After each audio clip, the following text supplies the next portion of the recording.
So we're somewhere here. Kapila paused.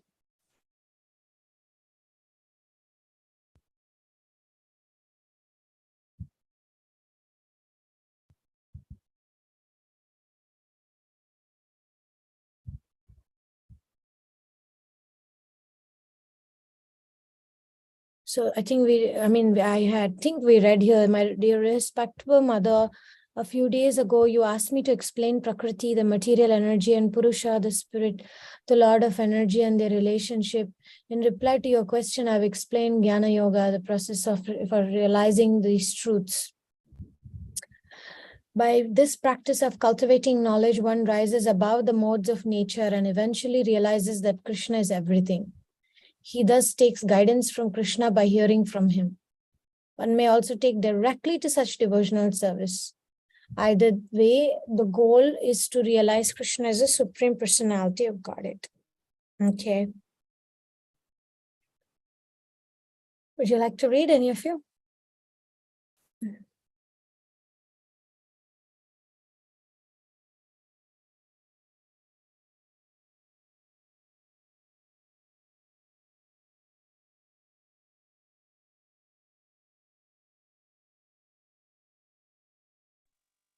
Yeah, indeed. Devahuti pressed her fingers together in thought. Krishna was surely the goal of bhakti, but she still was confused about Gyan and Ashtanga Yoga. Where were these also directed toward the Lord? Kapila said, the single object of all spiritual practice is Krishna.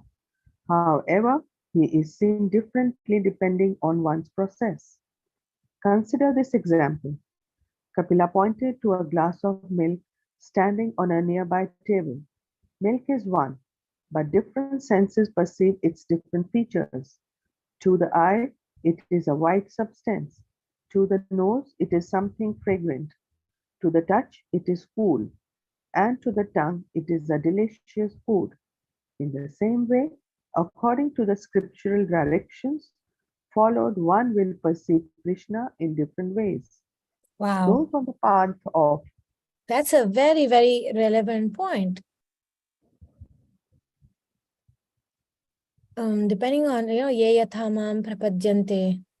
So depending on how we are following the spiritual directions, scriptural directions, then Krishna will reveal himself accordingly.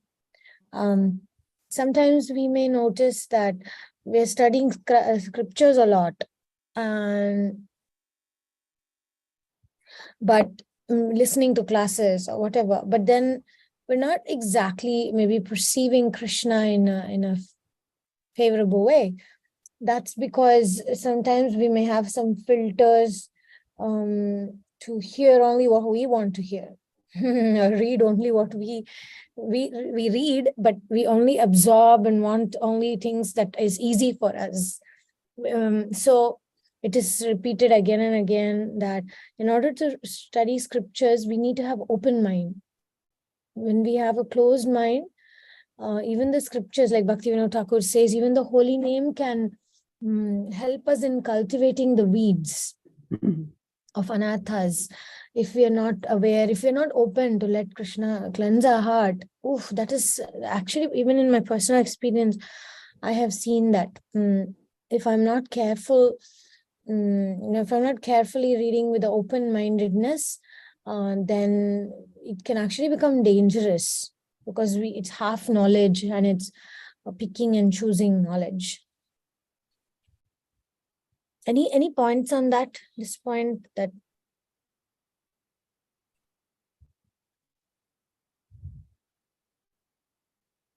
Because, like, for example, okay, depending on our personality types, we may read about, hey, we need to, even this principle that we're reading, we should study scriptures and then, we can perceive Krishna.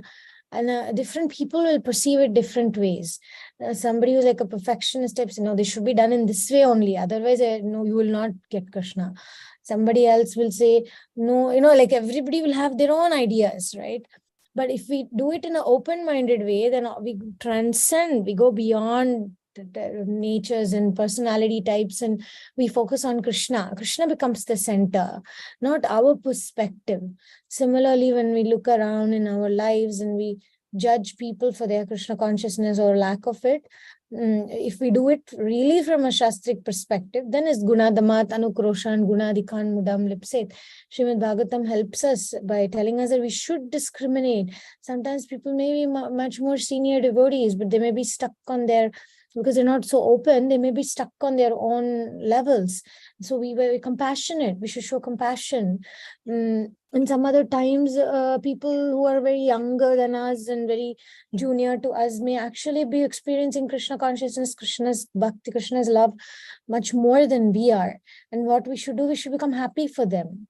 So like that, open-mindedness means to be willing to see that some junior people could be more advanced than us, and some senior people may still be having difficulties in accepting certain principles of bhakti, which are beyond rules and regulations, like that. So scriptures, they give us directions according to our openness, according to our willingness to align to Krishna's will. If we go and tell Krishna, I know what is Krishna consciousness, I know how to do deity worship, I know, these things have to be done in this way only, this is a way to read scriptures, whatever. If we go and say like that to Krishna, Krishna will say, okay, good luck, see you next life. So sometimes we may think, I know what's the position of women in the society, or like that. Sometimes we think we know better, right? Sometimes we have that tendency like that. But as Kapila is explaining here, just like different senses perceives its features differently. Well, for the eye, it's a white substance. To the nose, it's something fragrant. Similarly, bhakti may be considered by different people. For somebody, it's like about, you have to do it in this way only, that way only. That is their level of bhakti, but we should feel compassion for them. And so somebody else may be above, level above, and say, oh, Krishna Sama inspired you to do it this way. It's very nice, Then we are open, right? And what's this symptom? When we're open and willing to let Krishna's will prevail, we are more peaceful. That's the symptom. Peace is the symptom. And Krishna also tells Arjuna, without peace, how can there be happiness, right? So true. Wow, Bhakti, I'm so amazed how you took, what do you say, just the way different senses are perceiving from that, how you're bringing to practical life, how devotional service can actually, some people will be perceiving and having their own different opinions. I'm like amazed. And one more question that comes. Yeah, one more question that comes with this. I mean, really, really amazing, because I wouldn't have thought like that. So I'm really appreciating. But one question that comes at this point is, when somebody is like not present, doing or following Krishna Bhakti, Krishna consciousness for a very long period, like decades, right? And perhaps a hearing and then serving, whatever, so much, right? Suddenly they feel like there's a sense that comes into, like, that kind of entitlement, like, I know this very well. Like that openness will just kind of get closed. I know this because I've heard, I have done. Like, that kind of attitude will automatically come, I think, for conditioned souls until that liberated platform is reached. So I was just wondering, my question is, why does that happen? What is the anartha over there? What is the anartha? First of all, it's kind of okay that sometimes we feel, I know how to do this, or I know this clearly. Sometimes it's okay as long as you're peaceful in your heart. For example, let's say I'm good at premarital training. I mean, this is a real life example. Let's say, because I wrote books about it, and let's say I know some principles of premarital training that is important. Now, I had a lot of challenges because some of the other devotees, they disagreed that there were some principles. I said that you should not just get married. First, you should know each other. You should ask questions and then get married. So some of the traditional type of people, they said, no, what kind of things you're teaching? You shouldn't, traditional systems, first you get married, then you get to know why you should do that.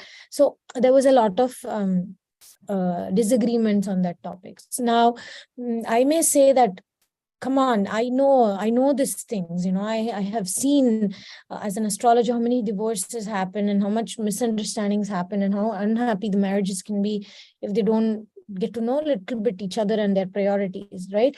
So it's kind of okay for me to say that my Guru Maharaj asked me to do this service, and I think I know what I'm doing. Okay, some amount of confidence is necessary in devotional service, if you know what I mean. But then the next step is I should not go around criticizing or correcting other senior devotees who are preaching differently or giving other skills. So how I learned to make peace with that is even today, okay, there are some people that give talks in a completely in one sense, in opposite principles, okay. One of the principles that I say is that a woman, she needs to be educated. She needs to learn to stand on her own feet if necessary, because what if the husband turns out a loser?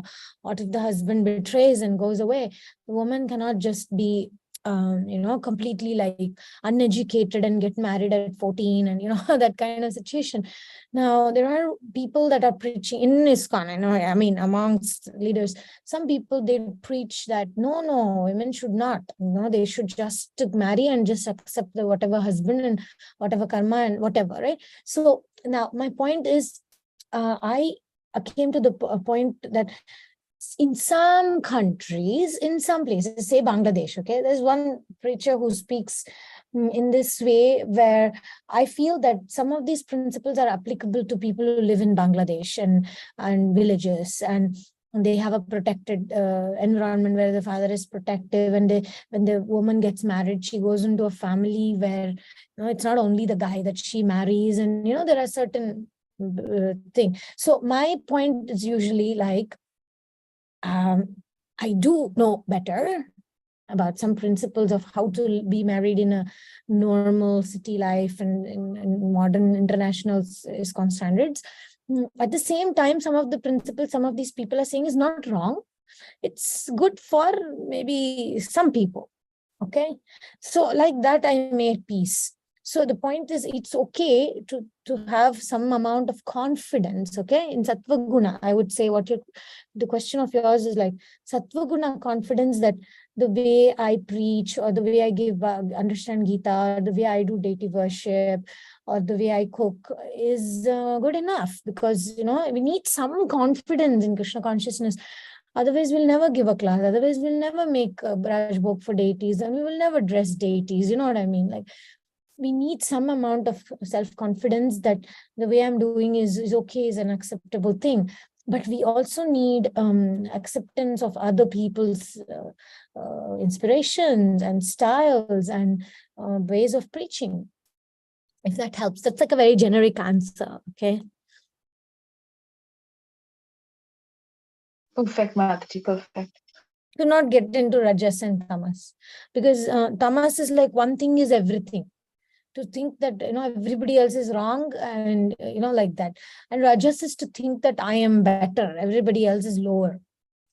So I had to fight that Rajas a little bit and say, well, I may not be higher, I may be more relevant to certain kind of people. Maybe my type of premarital training is not applicable to uneducated Bengali villagers in Bangladesh or somewhere where they may not have this kind of opportunities for training and growth and etc.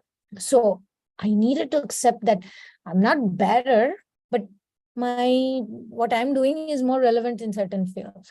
Of course, it can get tricky depending on what we are talking, which area we're talking about. But in general, what applies is Sattva, Rajas, Tamas. So if I'm at peace, like I'm at peace now. There are people who still criticize my writing and they preach against it. And although my Guru Maharaj approved and he wanted it to be used by everybody, etc., that was enough for me, first of all. But I needed to make peace with the fact that there are people preaching in certain ways and maybe applicable to certain kind of people, maybe more relevant than my kind of teaching. So like that, okay? So we need to kind of come to a point of making peace with ourselves. If I'm at peace, then it's okay to have an amount of confidence. if I'm not in Rajas and Tamas. Some amount of Sattvaguna confidence is necessary to continue in devotional service. Otherwise, if I fall into Tamas, either I think that I am wrong or I think that they are wrong. But the truth is somewhere in the middle.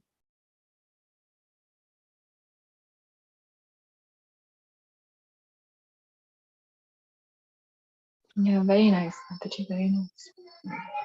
Usually, we take shelter of the half-truth, Half-truth is where we cling to. This is the way I know, and therefore this is better. And then we are not at peace because we see other people are different.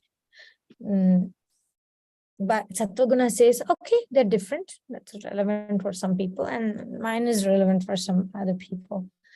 Like that. It's more encompassing of different views also, right? Because, yeah, different people can be different. What is accepting their views might be acceptable according to their mood. That's what you're trying to say, right? Meaning? Meaning like just my mood might not be the only mood. Different people have different moods, and it's also fine. Krishna will accept that also. So that kind of level of understanding has to be there, and that's it's not what I'm easy. trying. It's a higher level of advancement to be able to Krishna. Okay, I'll give you an example. Okay, I heard a lecture yesterday. It really made an impression on me. Imagine a thief gets in the house and then breaks everything in the house, and then destroys and everything, and then leaves the house just calling out saying, Taruni Radha, Taruni Radha, and then leaves the house.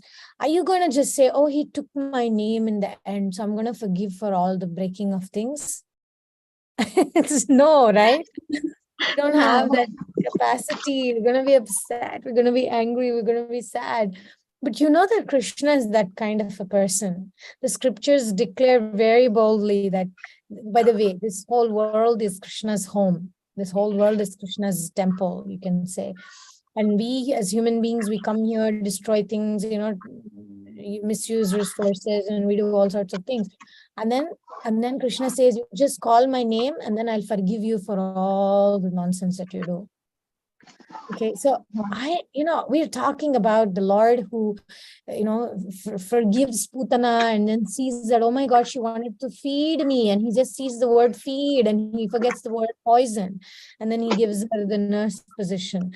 We are looking at Lord Ramachandra, who is the most dignified of the all dignified avatars. And then he's accepting the, remnants of Shabari's fruit, So how can we say that I know the Lord, I know who the Lord should punish and who the Lord will reward? Only Srimati Radharani knows the heart of Krishna.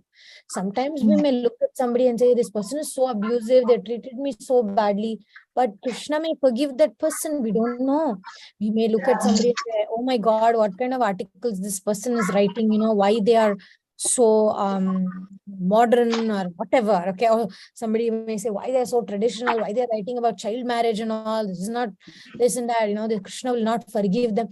We have our own ideas of this is the way Krishna likes to be, whatever it is, fed or dressed or preached or whatever, we glorified. This is the way, like kirtan tunes. Some people may say, no, Krishna doesn't like this kind of kirtan tunes. He only likes this. How do you know? Right? We may say sometime, no, in the scriptures it is mentioned Krishna likes only this kind of food. It's not mentioned about pizza and cakes or something, but Krishna, he's a baby, he likes all kinds of food. So similarly, maybe even in dressing and all, like there was all this controversies, even in Mayapur. I remember there was a controversy about whether Chaitanya Mahaprabhu should wear a peacock feather or not. Such controversies, years and years, fighting and this and that and insulting each other. Come on, for Chaitanya Mahaprabhu, whether he wears a little peacock feather on his head or not is not a big deal for him. So sometimes we get stuck on a little thing stuck in our tooth, as we discussed earlier. something is stuck in our tooth and then all focus goes there in between the little two teeth. There is something stuck there, can't focus on anything else. But Krishna is peacefully dancing with the gopis and he is happily in his world. Whether you put a peacock feather on the altar of Mahaprabhu or not, it's not a big deal for him at the end of the day. Or what, Jiva, the fall of the Jiva, what we believe. Oh my God, that story, it's like a joke. There was this one guy was about to commit suicide. Another devotee stopped and he said, "Hey, stop! What are you doing? Don't!" He said, "What are you? Who are you? Are you Hindu, Muslim, Christian? What are you?" And the guy says, "I'm Hindu." And this guy who stopped said, "Me too." He says, "What? Who? Which God do you worship? You worship Hanuman or Shiva or Durga, Krishna, or Narayana or Rama, or who do you worship?" He says, "I worship Krishna." I say, "Me too." "Oh, very nice. And who among Krishna? What sampradaya do you belong to? Are you Shiva Vaishnava? Are you Madhva, are you Gaudiya Vaishnava, or what are you?" And then the guy says, "I'm Gaudiya Vaishnava." "Me too. Oh my God, we're so similar and everything." And then the guy says, which mutt do you belong to, Bhakti Siddhant Mutt or Prabhupada?" And Prabhupada, "Me too. This is amazing.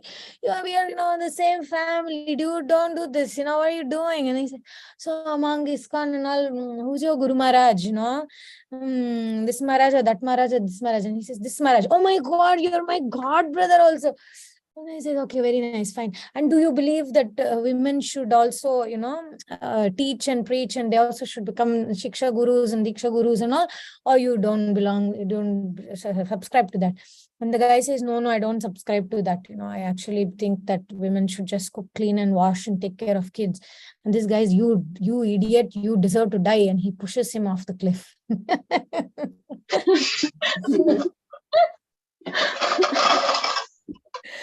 So this is anything could be the last thing, do you believe that Jiva falls down, or do you believe that we all are always, are we fallen or we are never fallen? What do you believe? "Oh, I believe that you're fallen." "Oh, you deserve to fall, you push the guy off the cliff." And then maybe in dative shade, "Do you believe that peacock feather should be on Mahaprabhu's head or not?" Says, "No, I think it should be." "Oh my God, you don't deserve to live, go die." So like that, sometimes we have our own fixated ideas, something we like, something we get stuck on. And it's like tamas, right? That's tamas. Like one thing is everything. That's tamas, Bhagavad Gita basics. So come on, Krishna consciousness is so much broader. Krishna is so loving and accepting and merciful and kind, and we need broader vision to accept everybody.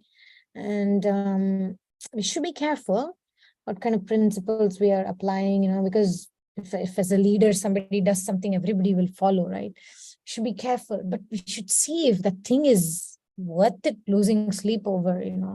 Maybe Krishna doesn't really care about it.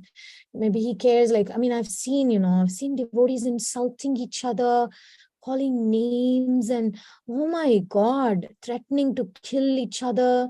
I've seen all those kinds of things over something very, what I think for Krishna will be like, come on, I care more about how you're treating each other, not so much. I don't care so much about whether you put a peacock feather on my head or not. I care more about how you're treating each other. Are you treating each other with respect, or you're just insulting and offending each other? So sometimes we lose vision and we become blind to what's important. And then we focus on something unimportant, and then we become tamasic. We should go beyond that, right? There is that point about the level of intelligence of people. There is those who discuss people. You are bad and you are wrong and you don't know that, and we discuss people, right? No, actually lower than that was what? Events. Oh, you did this thing. This is horrible.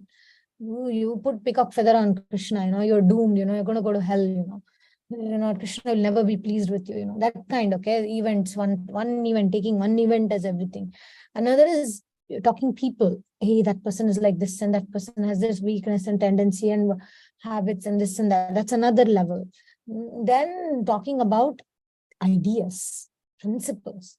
So instead of getting stuck, you are doing this and this happened, going beyond and say, hey, let's see, let's discuss this principle, how to deal with this, like that.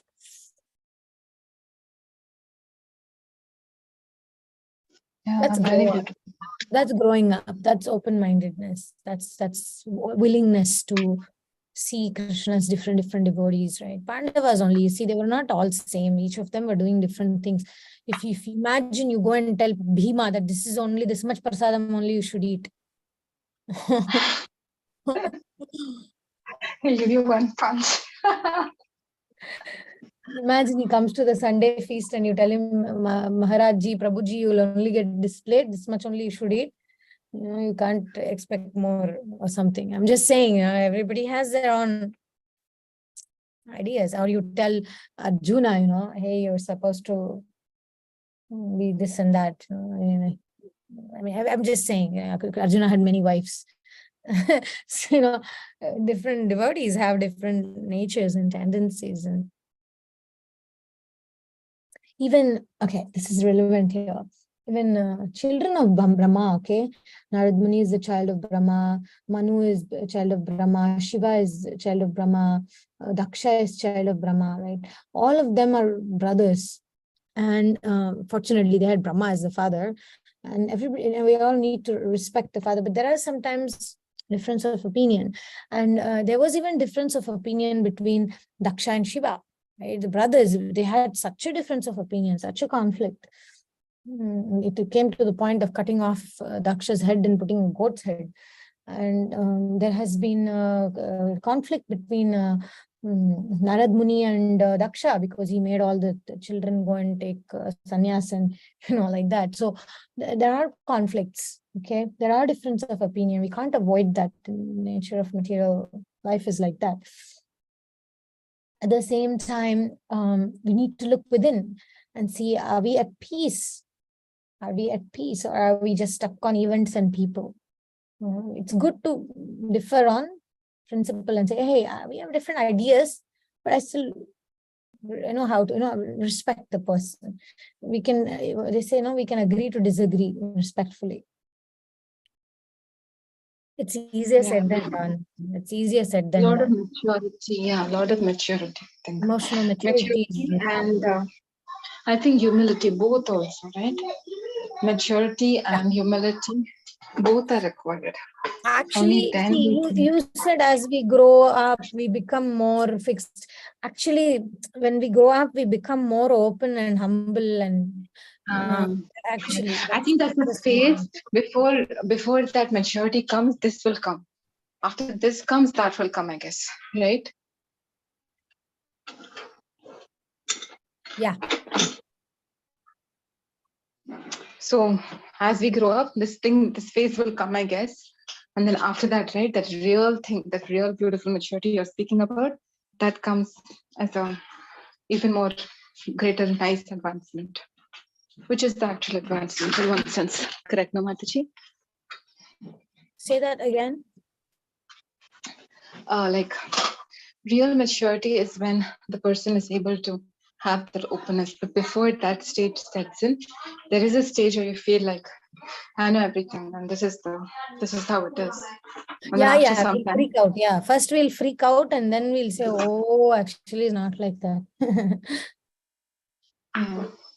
So it's I was good. just thinking, and that whatever you're talking about is like a real advancement, like that, right?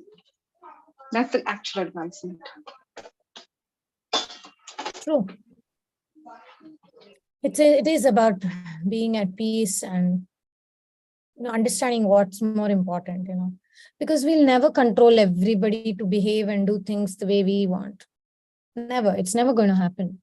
So how are we going to make peace with that? I helped somebody, somebody said, oh, I need help for some Bhagavatam class. And then I helped and I spent so much time researching and everything. And then that person just didn't use anything I gave. And I was like, why do you ask me then? Right. So the point is, like, I still need to make peace and say, okay, it was my duty, I did it. But to not judge the person, or not to take it personally. Sometimes it's like, okay, what can I do? We just let it be, especially when some senior asks, it's hard to say no. But then when you do it and then it's not really appreciated or accepted, then it does feel like a bummer. But then feelings are feelings, but then we overcome feelings and just try to do the right thing. So maturity comes over time. Like I can't say things have to be in my way or like that. It's hard. It's hard to live in a world where people may not respect us, but I need to process it before maybe taking it out on somebody else. You know what I mean? I may have my own frustrations, but I don't need to take it out on somebody else like that, because I may not be able to take it out on my senior or something like that. Then we take it out on our juniors. Happens sometimes we do that. Like, like say our seniors did not appreciate what I did, and then I take it out on my students or younger people. And then I say, I was treated badly, so I have to take it out somewhere. I can't do it with that person, so I'll do it with you.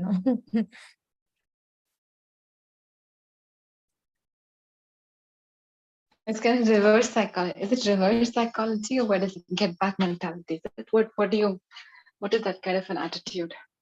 Where something happens when you are like, you're an apprentice, something like that, and then your manager treated you badly. And when you become the manager, those who are coming newly or joining, you're trying to lash it out at them. So what is it? It's like the samskaras you're trying to get back. This is how I learned. So you should also go through that. Is that I'm just trying to understand the psychology behind it, or like the rationale behind doing that.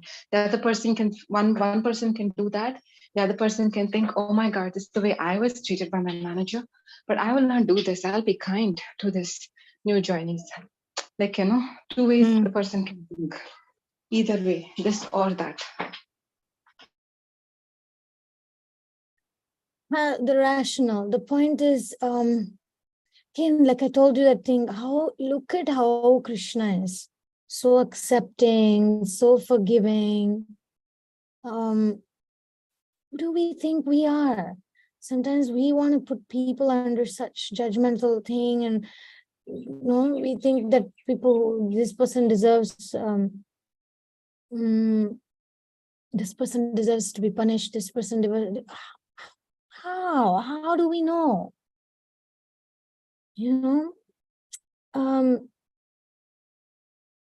See, openness in spirituality, vulnerability, openness is the key. Okay, you can call it humility, but humility comes after vulnerability. If I can't even accept within myself deeply that my ways are not working, and that's why I came to Krishna consciousness, and that's why I need guidance. What is this whole thing of I know Ishwara Bhava, Nanu Nannadu Emba Narakadolage Biddu? We think that, I don't know what we think we are. We're really insignificant. If we look at our acharyas, the other day I was in Srinivasa Acharya's house and I couldn't stop my tears thinking of how much the Shad Goswami sacrificed and how hard they worked. And I was just looking at my life and I was thinking how complacent I am. And then what right do I think I have to go around judging people, thinking this person is right, this person is wrong.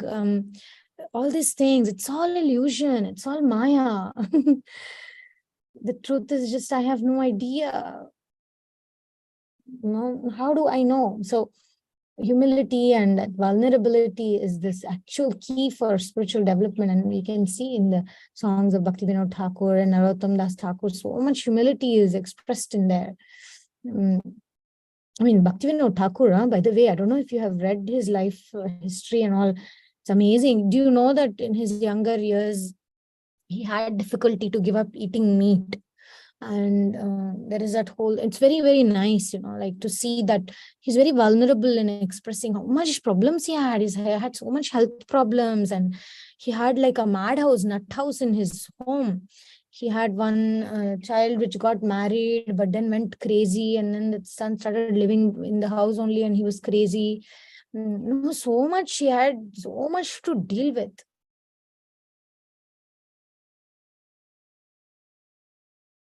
Bhakti Vinod Thakur Maharaj Mataji? Yeah, Bhaktivinoda Thakur. Oh, really? I did not know that. I did not know at all. He was not born Vaishnav, you know. He was born Daiva, like a Devi worshipper family. And he had great difficulty. He would run away from devotees because they would tell him to stop eating meat and this and that. He had, and then he used to get a lot of health problems. And then every time he would eat, he got the instructions to not eat meat and to be devotee and all that. But then he went away, and then because of association, whatever, he again started eating meat. Then again he got sick. And then again he had to come to this Vaishnav Gosais something to get cured for his sickness. And then at that time they told, oh, you're still eating meat, right? And he was so embarrassed to go back and get the thing because he didn't want to give up eating meat. And eventually he realizes that, you know, this meat eating is causing him such severe health problems. Wow, so amazing. It's like a Leela, right, Mataji? Because Yes. he's Exactly. He's a Nitya Siddha who just came to demonstrate, like, wow. Yeah, he's a Manjari, but he came to show that example that your strength of following principles is not your feather in the hat. Your vulnerability, your sincerity, your eagerness to be Krishna conscious amidst the challenges is what is glorious. Anyway, we should read sometime. Maybe we should take some time to read. Maybe today we can do that. If you like, today, Friday is our emotional meeting, and we can read something about Bhaktivinoda Thakur. Wow, that'll be so amazing. This itself is like so revealing. Like, I never knew about this part. Like, so I'm just thinking, being Manjari, how he went through, like what austerity it takes, right, to do all those things just to teach. Oh my God, other it's traditional really schools. Like oh my God, what level of as you said, vulnerability to just be a puppet in the hands of Krishna, to just demonstrate all this and still say this is not what it is, this is what it is. Like, oh my God, the books that he has written, the life that he had. I mean, I've seen the later part, like, you know, the growing part, but I not know that the infancy types period and all that. But after that, they're like serials, right? Not series, like the drama of his life, which is so powerful. Very powerful. And even in Abhay Charan series also, they show nicely about his thing, but they don't talk about all this, what you said. So it's like, wow, I'm really, really amazed. He's very powerful Vaishnav. And just imagine the way he led his day, right? When he becomes a lawyer and all that, like, oh my God, every time, like Gulmar, he will talk about his life, like, I mean, his day, the way he was spending without even, you know, such pakka timing, without even wasting one, probably even half an hour or 15 minutes. He was so sorted out. And he was like, Yeah, wow, just like but how your also the grandmother. struggles, you know, the struggles he had, and he would sleep so little and write, and then he would go to work, district magistrate. He asked to be posted in Mayapur, of course, assistant district magistrate, but still, he asked to be posted in Mayapur. There was nothing there. There was a jungle with tigers and all in the jungle. And he wanted to be here. So anyway, we'll study today evening. I mean, your tomorrow morning and my today evening, Bhaktivinoda Thakur. Okay, we'll read a little bit about him, and then we'll discuss some things, because his life is very, you know, lot of ups and downs and lot of struggles, you know.